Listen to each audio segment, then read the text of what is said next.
Bonjour à toutes et bienvenue dans ce nouvel épisode du podcast L'école des femmes inspirantes, le podcast. Et aujourd'hui, j'ai le grand plaisir de recevoir Christelle. Bonjour Christelle. Et bonjour, merci de m'avoir accueillie et d'être présente parmi vous.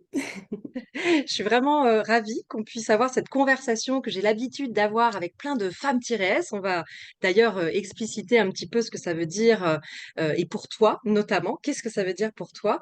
Mais avant cela, j'ai envie de te demander de te présenter. Qu'est-ce que tu aurais envie de nous dire en quelques mots sur toi aujourd'hui? Alors moi, moi je suis Christelle, Christelle Bonneau. Je suis maman de deux enfants et j'ai 37 ans. Et je suis, on va dire, un petit peu très, on va dire, très engagée dans la vie et je m'engage pour les gens. Et pour moi, c'est un peu ma définition. Je vois ma vie à travers ça, cet engagement pour l'humain. Et donc, en fait, c'est ce que je définirais de moi, en fait, je crois, pour faire simple. Hmm. Jolie définition. Et je pense qu'on va pouvoir tirer le fil au cours de cet échange et les gens vont pouvoir découvrir comment justement tu exprimes cette manière de s'occuper des gens, de s'occuper de l'humain, de s'occuper des autres. Ouais, formidable. Super, super. Alors, euh, revenons à femme-s. Toi, si je te dis femme-s inspirante du quotidien, eh bien, comment est-ce que ça résonne pour toi? Alors, femme-s, du coup, il y a le S. Et femme, bah, je pense qu'on a cette appropriation de la femme.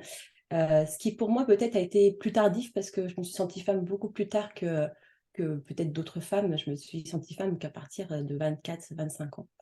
Et S parce qu'en fait, j'ai appris qu'on est S, en gros, et qu'on n'est pas ou, mais qu'on est et.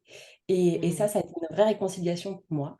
Voilà. Et donc, pour moi, inspirante de la vie, c'est-à-dire que partout, on a des exemples et partout, on a des personnes qui nous inspirent. Et pour moi, dans le quotidien, ou que ce soit dans le quotidien de nos vies individuelles ou au quotidien dans nos vies aussi professionnelles, on peut s'inspirer et être inspirant pour les autres. Donc voilà, c'est un petit peu ça pour moi la définition de tout ça. Hmm. Il y a déjà plein de choses dans ce que tu es en train de dire là. Est-ce que je peux revenir sur 3 points que j'ai entendus? D'abord, cette idée que tu es devenue femme ou tu t'es considérée comme femme à partir de 24 ans. Alors, ça me fait penser à la phrase de Simone de Beauvoir, on ne naît pas femme, on le devient. Est-ce que tu peux nous expliquer un petit peu plus justement cette prise de conscience que tu es une femme à 24 ans? Qu'est-ce qui s'est passé avant? Qu'est-ce qui s'est passé à ce moment-là? Alors, on va dire que j'ai eu un contexte de vie assez particulier, mais ça fait partie de moi. Mhm. J'ai eu une enfance un peu compliquée. J'avais un père qui était alcoolique et une mère un peu autoritaire en contrepartie. Et du coup, je me suis sentie enfant longtemps. Je me suis sentie enfant très longtemps. Et à la sortie de mon adolescence, j'ai rencontré un homme qui, malheureusement, n'a pas été très bénéfique pour moi. Et je me suis défait de cette relation à partir de ouais, 23, 24 ans. Et c'est là où, pour moi, je suis née réellement en tant que femme et en tant qu'adulte, puisque j'ai pu me défaire de cette relation qui était peut-être un peu trop forte pour moi et me créer moi-même, enfin me découvrir en quelque sorte, en une première étape de découverte de moi. Donc cette femme-là, voilà, je suis arrivée à cette femme à ce moment-là. Et dans ma tête aussi, en fait, quand j'étais jeune, je voulais être un garçon. Hmm. Et je voulais être un garçon parce que je trouvais ça tellement plus simple d'être un garçon. Je me Ouais. disais qu'en étant un garçon, je voyais mon frère, j'avais l'impression qu'ils réfléchissaient moins et c'était plus simple pour eux, que la vie était plus. Voilà, donc je voulais être un garçon et aussi je me suis du coup défaite de cette idée qu'en fait, c'est pas une histoire de sexe, c'était une histoire plutôt d'individu et que je peux moi-même en fait être bien dans ma peau et être bien moi. Et voilà, donc ma féminité est venue plus tardivement, aussi parce que j'ai mal, enfin je me livre, hein, mais j'ai une poitrine assez importante et je me suis un peu aussi cachée de ce physique que j'avais et qui était aussi quelque chose assez difficile pour moi dans le regard des adultes, dans le regard des autres. Et donc ce corps, je me le suis approprié un peu plus tardivement aussi. Hmm. Ouais, c'est intéressant ce que tu dis sur le fait que pour les garçons, ce sentiment qu'on peut avoir, en effet, que pour eux, c'est simple, hein, plus simple. J'ai déjà entendu ça. C'est quoi, toi, qui te paraissait plus simple pour un garçon? Tu as dit: «Il pense moins», il y avait peut-être d'autres choses, non, qui te paraissaient plus Mais simples? en tout cas, j'avais l'impression heu, que enfin, je sais pas, dans les relations, c'était plus simple, c'était comme ça mais c'était sûrement une impression que j'avais, Mmh. à l'intérieur, hein, concrètement et puis, la place du garçon aussi peut-être dans la famille qui est peut-être plus valorisée. C'est peut-être, enfin voilà, peut-être que la Mmh. crainte est plus difficile pour les parents quand c'est une fille ou je sais pas. Qu'est-ce qui se passe à ce moment-là pour les parents? Je vais le vivre avec mes Ouais. enfants, on verra bien. Mais pour Mmh. l'instant, je peux pas définir exactement, pourquoi cette différence, mais j'avais vraiment je suis persuadée de cette différence, hein, En là tout j'ai cas, moi, pas si je me réfère à quelques données que je peux connaître, sociologiques sur la place des hommes, par exemple, dans le monde du travail, des choses comme ça, moi, il y a quelque chose qui m'a beaucoup frappée quand j'ai fait mes recherches, c'est que j'ai découvert que les femmes étaient plus diplômées que les hommes en France et que pourtant, c'est pas elles qui tiennent, les places de direction. Heu, voilà, et loin de là, puisqu'on retrouve plus que 17 de femmes dans les sphères de direction. Et donc je pense que oui, il y a quelque chose quand même qui est que la place des hommes, la construction du monde, c'est faite par les hommes et que de ce point de vue-là, alors je sais pas si c'est plus simple pour eux, je pense que si on parle à des hommes, moi je parle avec quelques-uns et notamment avec des dirigeants, pas l'impression que ce soit toujours facile, mais en tout cas, il y a quelque chose qui est qu'il y a un ordre établi où les garçons ont leur place, quoi. Elle est faite, la place. Là où les femmes ont encore à creuser à creuser les fondations pour pouvoir accéder à des endroits où elles n'étaient pas auparavant. Ça te parle ça, cette idée? oui, ouais, tout Ouais. à fait. On a Mmh. l'impression que le monde est fait pour, enfin, Ouais, que c'est plus simple. Mais je me ouais. pose aussi cette question, enfin, peut-être que c'est très personnel ou féminin, je sais pas, que les femmes se posent moins 36 000 questions là où un homme s'en pose pas. Elles s'interrogent un petit peu, enfin, en tout cas, enfin, c'est vrai que je parle pour moi, je ne peux pas définir les autres femmes, mais pour moi, en tout cas, c'était je me posais 36 000 questions. Après, c'est peut-être individuel, Ouais. mais Mais je pense que c'est très lié à cette question de la place, d'avoir cet écart en fait entre ce dont on est capable et là où on est, et là où la société nous met. Et que dans cet écart-là naît, justement la frustration, les interrogations, un mental qui s'emballe et cetera, hein, c'est vrai on parlera de l'école, des femmes inspirantes dans un autre, interview que je vous invite à écouter. Et c'est vrai que je vous parle souvent de ça, en fait, hein, où se logent toutes nos questions et toutes nos ruminations. Elles se logent entre l'écart entre, là où on est et là où on voudrait être, en fait. Et je pense que pour les femmes, c'est né de là et notamment quand on pense aux femmes du 19e siècle ou du début du 20e siècle, on parlait beaucoup en psychologie de l'hystérie des femmes, et cetera. Mais en fait, il y a plus d'hystérie parce qu'il y a plus non plus cet enfermement des femmes. Heureusement, on a fait du chemin, hein, il reste à parcourir, mais les femmes sont moins enfermées qu'à l'époque, moins corsetées. Là, pour le coup, c'était réel en plus, hein. Et donc ça les a aussi libérées, de cet enfermement qui se reflétait, psychiatriquement, par l'hystérie, par les crises de folie et cetera, quoi. beh, Je ça trouve que me fait c'est, penser, je peux rebondir, c'est que ça me fait penser à ma mère qui était un petit peu, explosive ou un petit peu, enfin, elle était forte de caractère.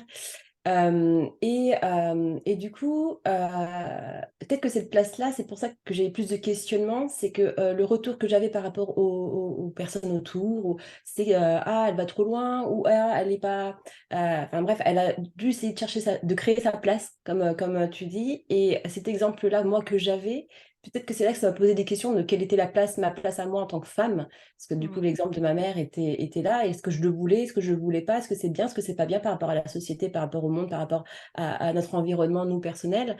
Et du coup, j'avais pas cet exemple. Ah ben, c'est comme ça qu'il faut faire parce qu'il y avait des retours négatifs sur son positionnement. ouais.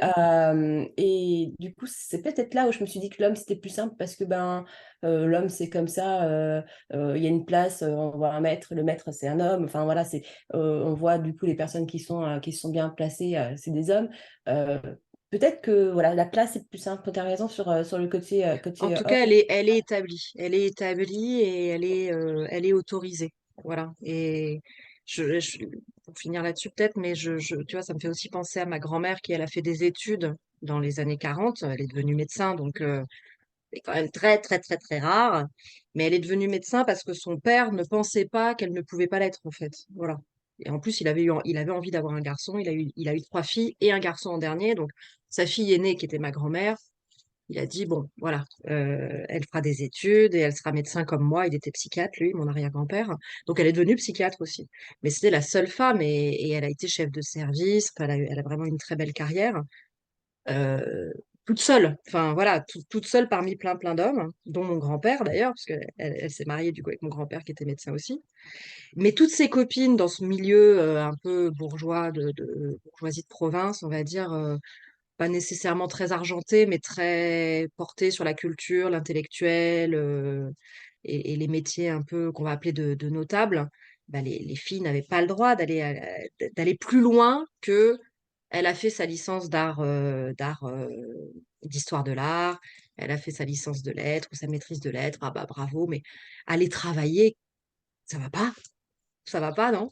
Voilà, on va pas travailler. On peut faire des études, mais on va pas travailler. Donc, c'est vraiment cette histoire, ouais, je pense, de la place établie pour un homme. Est-ce que c'est plus simple après?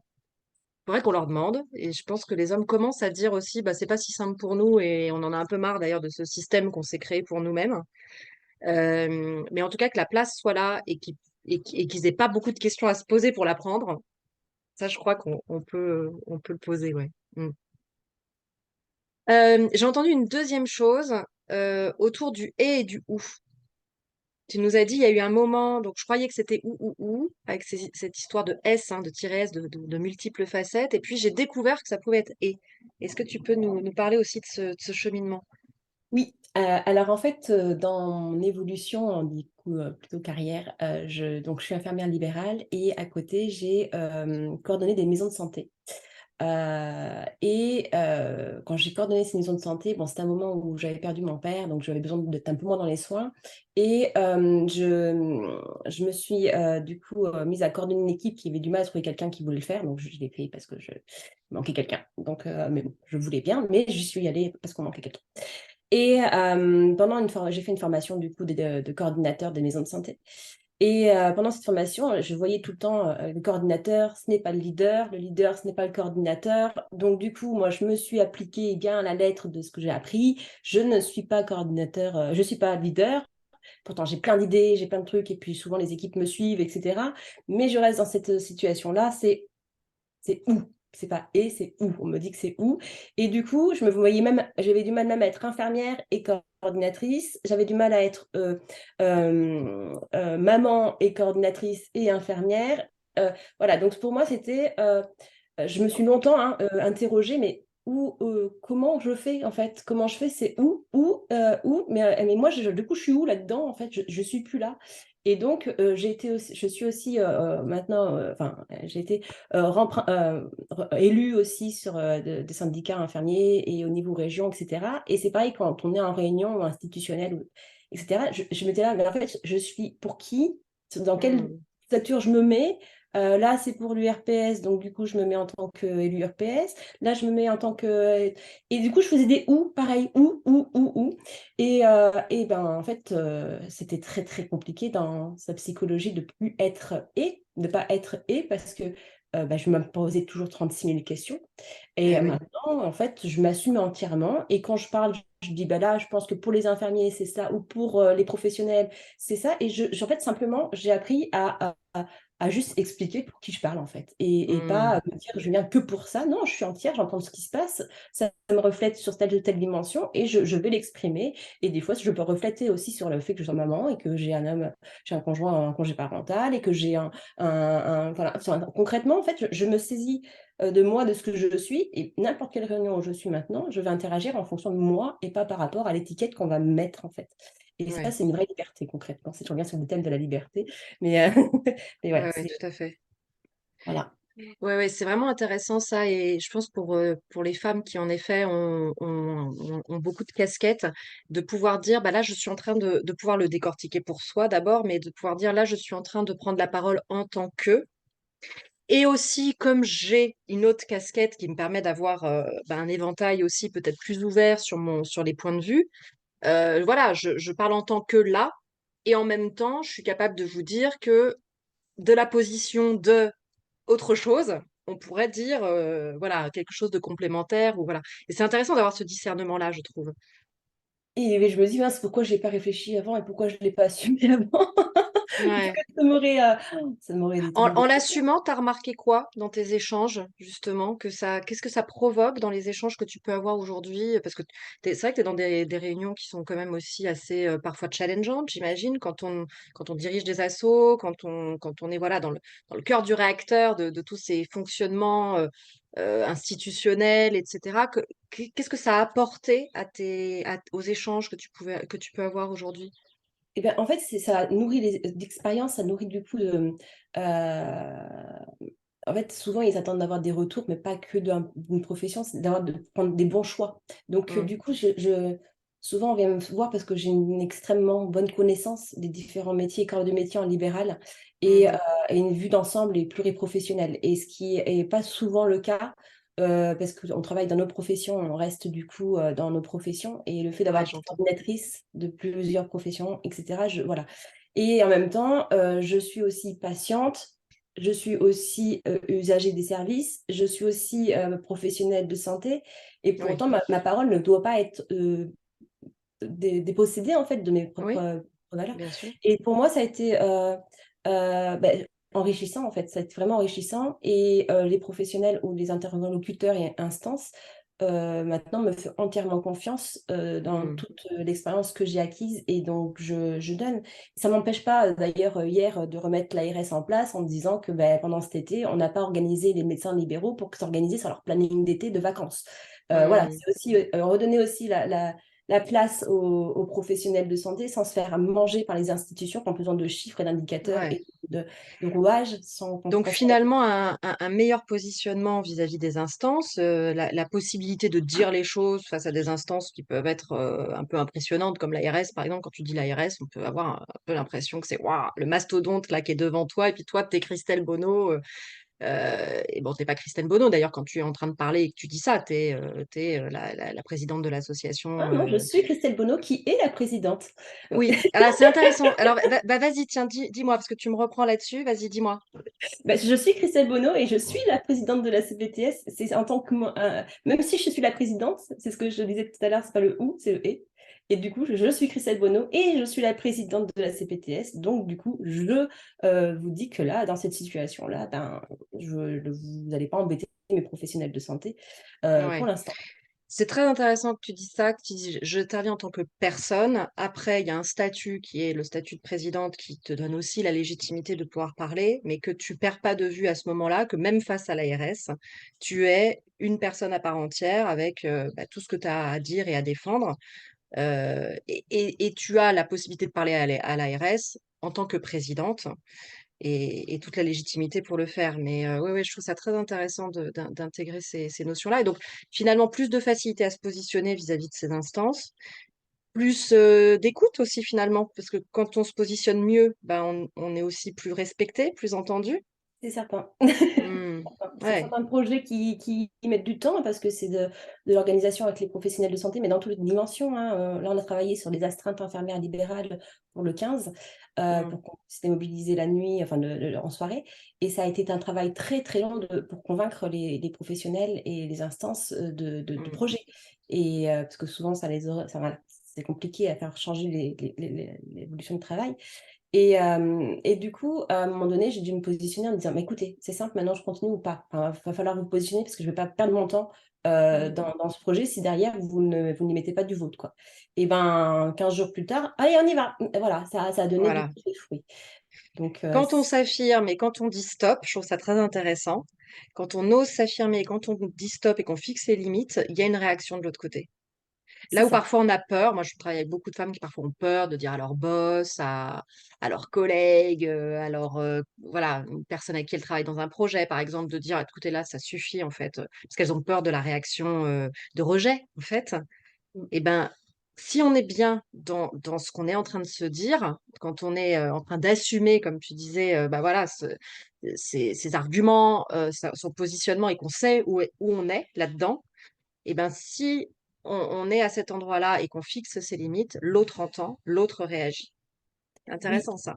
mais moi, ce qui était difficile pour moi, c'est de savoir où était ma limite. Et ça, j'avais du mal à le dire, en fait. Je le ressentais Ouais. dans mon corps, mais je n'écoutais pas mon corps.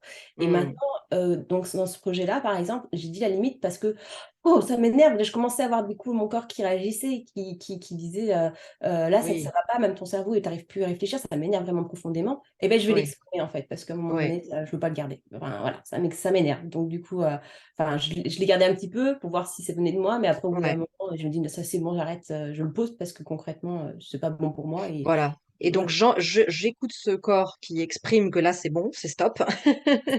Et là, je peux le dire. Je peux le dire. Ça aussi, je pense que c'est très important ce que tu dis là pour les femmes qui nous écoutent. Écouter ce corps qui, à un moment donné, se crispe, se noue, parce que c'est à cet endroit-là, justement, qu'est la limite. C'est que là, vous avez touché ce qui est plus acceptable pour vous et c'est important de l'entendre d'abord pour vous-même et puis de l'exprimer pour l'autre en disant non, là, en fait, là, c'est plus bon pour moi. C'est C'est plus ça et ça juste. rayonne en plus. C'est que ça rayonne Ouais. sur, la vie familiale, ça rayonne sur la vie professionnelle, ça rayonne et concrètement, je suis pas là pour rayonner sur ma famille et les embêter alors que je suis là pour faire Mmh. du public voilà, à un moment donné, moi, c'est moi le cadrage que je me suis mis, c'est je suis pas là pour être non plus, corps et âme, aux institutions, quoi. Non, à un moment Ouais. donné, j'ai aussi Ouais, ma ouais. vie et moi aussi je peux dire stop, en fait, Ouais. je suis Christelle Mmh. Bourreau, je suis pas, Exactement. Ouais, ouais, ça, je pense que c'est vraiment très important et on peut très bien le transposer à des situations professionnelles. Si par exemple, voilà, j'ai un boss ou je crois on touche vraiment exactement au même ressort en fait de fonctionnement et de mécanisme. Ouais, ouais, tout à fait. Alors, j'ai envie de t'entendre parler un peu plus de ces différentes facettes que tu as. Comment justement bah, ce et s'exprime aujourd'hui? Comment est-ce que ça a été possible pour toi au fur et à mesure bah, de les libérer, de les laisser émerger, ça a été quoi le chemin? Et ben, moi, le chemin, en fait, je me suis un peu acharnée au travail. Voilà, j'ai perdu mon père, par la suite, j'ai perdu ma mère et je pense que je me suis mise dans un cheminement de travail, travail, travail, travail, pour un peu, penser à autre chose et pour me sentir aussi vivre. Voilà, ça faisait un petit moment que j'enchaînais, que je prenais de plus en plus de responsabilités et au mois d'octobre, je me rends compte qu'en fait, j'arrive plus à poser, pied à terre et concrètement, Mmh. je le dis comme ça parce qu'en fait, vraiment, j'avais la tête, j'étais loin en dessus de mon cerveau de mon corps et du coup, je me voyais les week-ends, ou les moments où déjà, j'avais plus de week-end des fois. J'enchaînais les jours et j'enchaînais les jours et je me suis retrouvée à me dire qu'en fait, j'arrivais plus à passer de temps avec mes enfants, Mmh. et avec mon conjoint. Je n'arrivais plus enfin, j'étais là, j'étais physiquement là, mais impossible de pouvoir partager quelque chose, en fait. Et là, je me suis dit: «Ça va pas, ça y a quelque chose qui va pas, là, faut que je réagisse et cetera» et donc je me suis inscrite à l'école des femmes, merci Aude cet, entretien qui m'a permis de faire le pas et en fait, je ça enfin, je me suis, rendue compte que je n'arrivais plus à me poser et je crois que c'était ça la base, moi, de ma difficulté, c'est que je n'arrivais plus à me poser et je ne savais plus qui j'étais. Parce que j'ai évolué beaucoup et énormément et j'ai fait beaucoup, j'ai beaucoup évolué et j'avais du mal à faire le «et», mais même au niveau de mon tempérament, de ma personnalité, en fait. Mmh. Parce que j'ai été, très dans l'action, puis après j'ai changé, je suis devenue un peu, je me suis engagée pour des différents trucs et puis après enfin voilà, j'ai évolué dans ma vie et dans ma tête, je me suis dit: «Mais c'est bizarre, je suis plus la personne de quand j'étais enfant et j'ai l'impression de plus être la même, mais qui suis-je en fait?» Et j'avais besoin de savoir qui j'étais Mmh. et du coup, c'est grâce à l'école que j'ai pu me permettre de voir l'évolution et comprendre en fait, que je suis la même personne, c'est simplement faut que maintenant, je suis moi en fait. C'est simplement là la différence, c'est que je n'ai pas à me poser la question, c'est que je suis Mmh. et donc voilà, donc pour moi ça vient de là ce cheminement qui pour moi était un peu révélateur puisque, sans ça je ne sais pas ce que je serais en fait actuellement. Je pense que j'aurais peut-être Ouais. fait un burn-out ou j'aurais fait, voilà, je me serais Je trouve que c'est ouais, ce que tu dis là, c'est que tu avais enfin, tu me dis, hein, mais j'entends le fait que tu avais déjà beaucoup de facettes qui s'exprimaient dans ce «ou» dont on parlait, donc comme s'il y avait un espèce d'éparpillement, quoi. Donc elles étaient là, mais pas nécessairement bien coordonnées entre elles c'est ça. et c'était très fatigant pour toi, du Ah coup? oui. Mmh. Très fatigant difficile de se reconnaître aussi dans tout ça et donc d'être après un individu en tant que tel finalement, voilà, Christelle Bonneau, c'est qui? Hein? C'est ça. Je suis ça, ça, ça, ça, mais tout ça n'a pas forcément de lien entre et que peut-être le travail que tu as fait aujourd'hui, c'est un travail de rassemblement. Là, on pourrait voir des facettes un peu éclatées. Tu les as peut-être rassemblées ensemble et liées entre elles et finalement retrouver une cohérence dans tout ce qui s'exprimait déjà, mais de manière, un peu chaotique, je veux dire. Voilà, on peut visualiser des facettes un peu partout et là, on les met ensemble comme dans une boule à facettes finalement, où là, elles sont rassemblées et puis tu en allumes, voilà, de manière cohérente quand on a besoin, là où tu en as besoin et cetera et c'est cette unicité finalement qui aujourd'hui fait que tu te sens beaucoup mieux, je crois. Oui, oui. En fait, mon objectif, c'était de m'apaiser.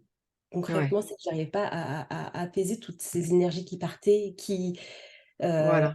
qui me ressemblaient peut-être pas, enfin, en tout cas, j'avais l'impression que ça me ressemblait pas et que j'avais besoin de raligner avec moi, Mmh. ma façon de voir les choses et de comprendre, me comprendre, en fait. Et voilà, donc je pense que je pouvais pas le faire toute seule concrètement parce que c'est quelque Ouais, chose qui a besoin de faire un renvoi, qui a besoin de faire un retour sur soi et voilà. ouais. Ça, on va en parler, encore une fois, écoutez la deuxième interview avec Christelle, sur voilà, vous la trouverez dans YouTube, là, vous cherchez et cetera, vous allez trouver, puisqu'on parlera vraiment du parcours de Christelle au sein de l'École des femmes inspirantes dans une autre interview. J'ai envie de poursuivre, là-dessus parce que finalement, aujourd'hui, tu n'en fais pas moins qu'hier. On est Non, d'accord? non, je Hein? n'en fais pas moins qu'hier. Voire même tu as, rajouté, des facettes. Donc ça aussi, je trouve ça intéressant parce que parfois on se dit: «S'apaiser, il faut que j'enlève des trucs de mon agenda, faut que j'arrête et cetera» et ça, c'est très frustrant pour, notamment les personnes qui ont plein d'aspirations et c'est souvent ce qui fait qu'elles le font pas, en fait, hein, parce qu'elles ont pas envie de renoncer, donc moi, je défends en effet l'idée de ne pas renoncer, à ce qui est important pour soi. Donc t'en fais pas moins. Alors comment c'est possible quoi finalement? Puisque t'en fais pas moins, tu en as même rajouté Ouais. et tu te sens mieux. Et ben, la grande, définition a été de savoir ce qui est bien pour moi, ce que je souhaitais moi, en fait. Parce que j'avais tendance à faire les choses parce qu'on me demandait ou parce que c'était comme ça ou parce que et moi je prenais et moi je prenais. Mmh. Mmh Donc mh. du coup, j'ai quand même redéfini et les premières actions que j'ai fait aussi, c'est de parfois dire non sur des sujets qui me donnaient pas, enfin qui pour moi ne me parlaient pas et donc j'ai aussi voilà appris à dire non, à me positionner pour prendre ma vraie place aussi, dans mes organisations en fait, hein, parce que le temps que je passais des fois je le faisais en bénévolat, je demandais aussi d'avoir un financement aussi. En fait j'ai surtout, pris le temps de prendre un agenda et de me poser autour de cet agenda, ce que je ne faisais plus. Ouais. Et souvent j'avais ces espèces d'angoisses, de stress qui montaient, parce que, bah, je me disais: «Comment je vais gérer? Comment je vais gérer?» Mais en fait, quand je posais sur le papier, je fais: «Bah, ça se gère bien en fait, il y a pas Mmh. de problématique, c'est voilà» et j'ai surtout, gardé mes week-ends en fait. J'ai aussi fait des pauses, pour profiter des enfants heu alors c'était compliqué à le penser, mais pour moi, il a fallu que je pose aussi des moments, en fait, en famille, dans l'agenda, en fait, en quelque Oui, sorte. Là, c'est oui, stop, stop et j'arrête et ouais. j'ai envie de Je dire m'arrête juste ouais, là-dessus pour mettre un accent sur ce que tu viens de dire. Poser dans l'agenda les instants de famille, poser dans l'agenda les moments où je me pose. oui, alors ce qui est marrant, c'est que j'en ai reparlé avec une amie qui, est pareil, qui travaille beaucoup, beaucoup. Je fais: «Bah, écoute, prends ton agenda et marque», et puis elle me fait: «Ah bah, ah ça me fait bizarre quand même de marquer mon temps familial sur mon agenda», comme si l'agenda devait être un temps, en fait, professionnel et uniquement professionnel. Ouais. Et donc j'ai lu en elle, en fait, oui, enfin, c'est quand même bizarre de mettre son planning, sa famille en planning, en fait. Et en fait, enfin, voilà, je trouve ça marrant qu'elle ait cette interprétation de l'agenda Ouais, et il y en a beaucoup. Il y en a beaucoup qui réagissent comme ça. mais en fait, c'est important parce qu'en fait, la famille fait partie de son temps et que ça fait partie du surtout quand on est un entrepreneur ou individuel et qu'on a le week-end qui n'est pas fermé sur le planning, parce que concrètement, le week-end, on peut bosser, continuer de travailler sur des projets. Je pense qu'aussi les cadres aussi, mais en tout Mmh. cas, moi, en tout cas et c'est important de bloquer ces temps, en fait, Et oui. L'agenda, c'est juste un outil, en fait, hein. C'est un outil qui nous permet de matérialiser notre temps. Voilà. Et moi, je fais beaucoup travailler là-dessus, en effet. C'est ce qui n'est pas écrit, ce qui n'est pas posé, ce qui n'est pas planifié n'existe pas. Voilà. Et donc, c'est aussi une possibilité, voilà, de dire, bah, cet espace-là, en fait, il est réservé. Moi, je mettais dans mon agenda rien. Voilà, une plage, rien. Et j'ai fait faire ça à des cadres aussi. Tu parlais des cadres qui parfois, voilà, arrivent au bureau et puis sont pris par plein de choses, etc. Et je leur faisais marquer dans l'agenda euh, temps de travail perso. Parce qu'ils avaient des réunions en permanence, mais il n'y avait pas de temps pour préparer la réunion ou faire le retour de la réunion, ou même pour l'imprévu. Je pense à des cadres, par exemple, qui travaillaient sur des lignes de fabrication ou des choses comme ça, des ingénieurs. Il n'y avait pas le temps de l'imprévu dans la journée. Tous les problèmes de prod. Donc j'aurais mis temps d'imprévu pour qu'il soit compressé dans la journée, qu'il ait une place dans la journée à un moment donné. Donc il y avait voilà, 1 heure, temps imprévu, voilà, temps de travail perso, rien. Ouais, ouais, ouais, ça c'est très important. Et là, ce que tu dis, j'ai l'impression que c'est comment tu as repris en main finalement la gestion de tes projets, dans la planification, dans les étapes à franchir, etc. Mais aussi un rapport au temps finalement aussi qui a changé. Les rapports au temps, et puis dans une organisation dont je suis la présidente, la CPTS aussi, on a une coordinatrice qui est arrivée aussi, donc bon, qu'il a fallu insérer dans l'organisation, mais qui aussi est très très volontaire et très voilà, pour moi ça correspond à ce que j'attendais d'une coordinatrice, et du coup j'ai une confiance absolue donc j'ai aussi appris à déléguer, hein, j'ai délégué beaucoup de choses Ouais. aussi, oui, mais c'est aussi ma vision des choses aussi, je suis devenue beaucoup plus positive aussi. Mm. Parce que quand on est, enfin, je pense que ça vient peut-être de mon enfance, etc. Moi, on était très négatif dans la famille, en tout cas avec mon grand frère, et on était tous les deux un peu incisifs et un peu dans la négation tout le temps. Et le fait de Mm. voir la vie aussi un peu plus positive, et ben en fait on enlève beaucoup de masse, de stress, des choses qui n'ont pas à être là en fait, et qui font que ça joue aussi sur son énergie et sur sa possibilité de faire des choses plus clairement, plus facilement. Enfin, en tout Ouais. cas, j'ai l'impression. Ouais, la notion de confiance, je pense, est importante. C'est ce que j'ai l'impression que tu exprimes là, de, de laisser à l'autre prendre sa place. Là, tu parles de, de ton bras droit, en fait. Comment laisser à chacun aussi sa part et sa place. Et c'est hyper important aussi pour l'autre d'être important, d'être autonome, de sentir que bah voilà, il peut par lui-même faire des choses. Et c'est vrai que ça nécessite ouais, de faire confiance et de lâcher aussi un peu. Ouais, ouais, ouais, Ouais, tout tout à à fait. fait. C'est ça qui nous manque dans notre société actuellement, la confiance. La confiance. Ouais, je pense qu'il y a beaucoup, beaucoup, beaucoup c'est même pas c'est de la défiance, quoi. On sait jamais, quoi, hein. Il y a un loup, il y a quelque chose, quoi. Ouais. J'aimerais qu'on parle de liberté. Qu'est-ce que toi, ça signifie, enfin, qu'est-ce que c'est pour toi ce mot liberté et la femme libre? C'est quoi une femme libre? Alors, désolée, je suis obligée de repartir sur mon métier parce que je suis infirmière Mmh. libérale, et souvent on pense, infirmière libérale, surtout les infirmières disent: «Moi je suis infirmière libérale parce que je suis libre». Et donc cette liberté, en fait, on a l'impression que la liberté, c'est, de faire tout ce qu'on veut, tout ce qu'on souhaite faire tout le temps, n'importe quand, enfin et cetera, mais pas du tout.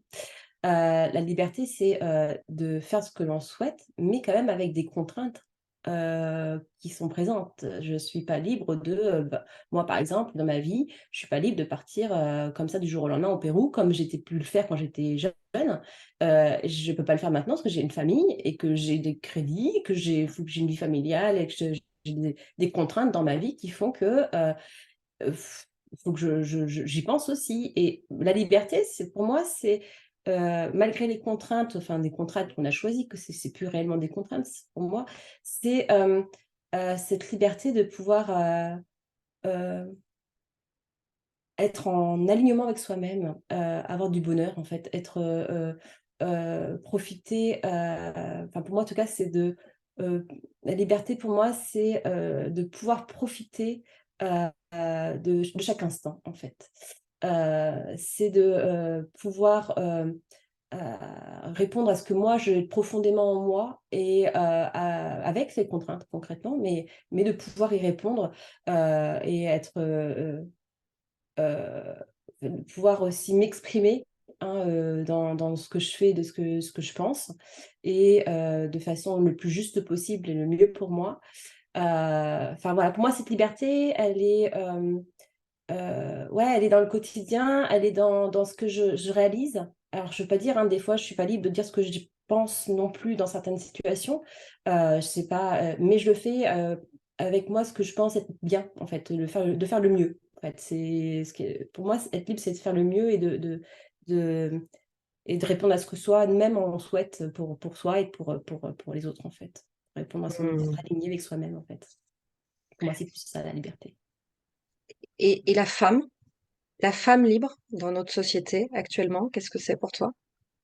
Pour moi, la femme libre, ça serait, la femme que l'on écoute tout simplement, en fait, sans se poser la question en se disant: «Bah, c'est une femme ou c'est, une hystérique ou c'est» en fait, la considérer en tant que personne et individu entière, sans différenciation avec, mais en fait, on pourrait très bien le mettre sur on pourrait le mettre sur les enfants, on pourrait le mettre sur les adultes, on pourrait pas le mettre sur les personnes âgées, sur les différences qu'il peut y avoir aussi dans les vies, dans les différentes vies qu'on peut croiser.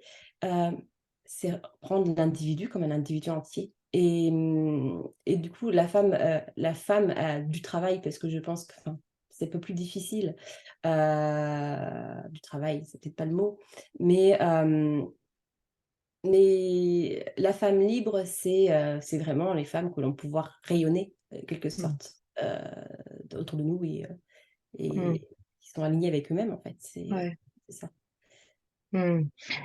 Tu parlais des femmes inspirantes tout à l'heure, hein. Tu disais d'avoir observé des femmes qui t'ont inspirée ou d'être inspirante même toi-même aujourd'hui pour les autres. Est-ce que tu peux faire un lien entre justement cette notion de liberté et d'inspiration? Mais alors pour moi, c'est vrai que, l'inspiration, elle est individuelle. C'est-à-dire que c'est quelqu'un qui va, regarder autour de lui et qui va être inspiré par quelque chose qui lui donne envie ou il y a quelque chose qui se passe et qui va le prendre. Je pense qu'on décide pas d'être quelqu'un d'inspirante. Oui, On est juste quelqu'un qui peut-être rayonne et derrière, des personnes qui voient ce rayonnement et qui est plus ou moins attachée ou qui a peut-être des réactions aussi d'ailleurs, qui peuvent être aussi, dans le sens: «Oh là là, ça travaille» oui. mais concrètement, c'est pas grave. Ce qui compte, c'est que, derrière, peut-être que ça questionne et peut-être que ça fera avancer cette personne. Mmh. Mais cette inspiration, elle est enfin, on peut pas la définir comme, bah, je suis une femme inspirante. Je sais pas ce que les autres pensent, en fait. Je sais pas ce que les autres ont besoin. Mmh. Je sais pas ce que ça peut être. Je fais ce que je fais et je me pose pas cette question-là et je fais et si derrière ça inspire des personnes, tant mieux pour eux parce que je pense qu'on fait avancer la société aussi dans ce sens Mmh. en faisant monter au lieu de descendre, voilà et de faire avancer les choses et de faire, voilà, vraiment avancer les choses Mmh.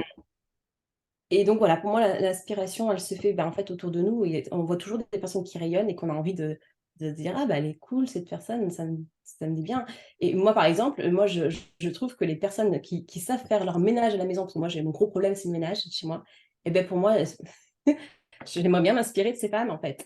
Comment elles font Mmh. pour bien tenir leur maison aussi bien que voilà, ça, c'est quelque chose, moi, qui me questionne. Voilà, c'est des choses du Mmh. quotidien qui sont pas dans ma normalité à moi et que j'aimerais pouvoir avoir progressivement, dans ma vie, Mmh. en fait. Donc ça peut être dans tous les domaines, en fait, l'aspiration.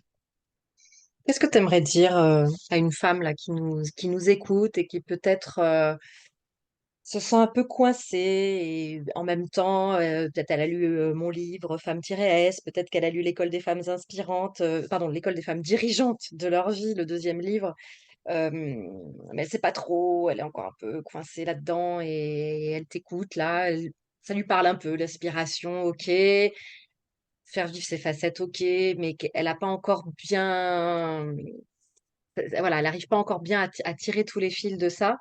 Qu'est-ce que tu aimerais quel est le tu vois, en forme de message, qu'est-ce que tu aimerais, dire à cette femme? de respirer un bon coup,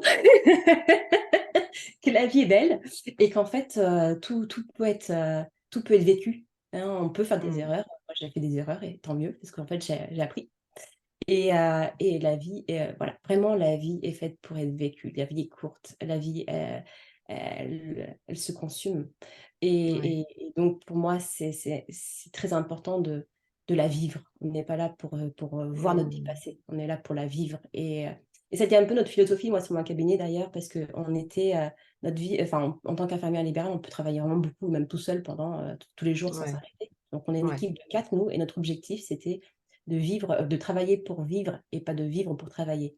Malgré tout, ouais. je travaille beaucoup à côté, mais mais Mmh. c'était voilà, ça a été notre philosophie, dans le cabinet. C'est on travaille pour vivre.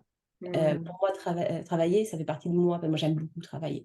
Donc je travaille pour vivre et certaines, elles travaillent dans le sens, s'occupent de la maison aussi, qui a un travail. Enfin voilà, elles ont chacun leur définition du travail, mais c'est pour vivre, en fait. Ça reste Ouais, pour vivre. Donc voilà. OK. Superbe. Je te propose qu'on termine là-dessus, sur ce message. Vivez votre vie, soyez dans votre vie, ajustez si besoin, pour pouvoir, se rapprocher justement de sa vie et ça me donne envie, de faire la passerelle du coup avec notre prochaine interview. On va couper là sur celui-ci, mais peut-être de t'écouter sur le comment. Parce qu'une fois qu'on a entendu le concept, OK, bon, il faut que je vive ma vie, mais je fais comment? Et je pense qu'on va en dire un petit peu plus dans notre prochaine interview. Donc voilà, cliquez, arrêtez celui-là et cliquez sur le témoignage de Christelle et sur tous les témoignages en fait des femmes inspirantes de l'école. Vous allez en trouver plein sur la chaîne YouTube. Parce que justement, je pense que si vous percevez qu'il y a une possibilité pour vous, qu'il y a une ouverture, un possible, parfois après, ben, on est un peu coincé et on ne sait pas par quelle étape passer. Donc on a l'inspiration, mais on n'a pas la recette. Donc bah, simplement, on éteint celui-ci et vous reprenez le témoignage de Christelle juste derrière. Voilà. Merci beaucoup Christelle. Merci Lida. Je suis vraiment ravie qu'on ait eu cet échange. Et à toutes, eh bien, je vous souhaite, comme à mon habitude, de prendre soin de vous et de révéler toutes vos facettes. À très bientôt.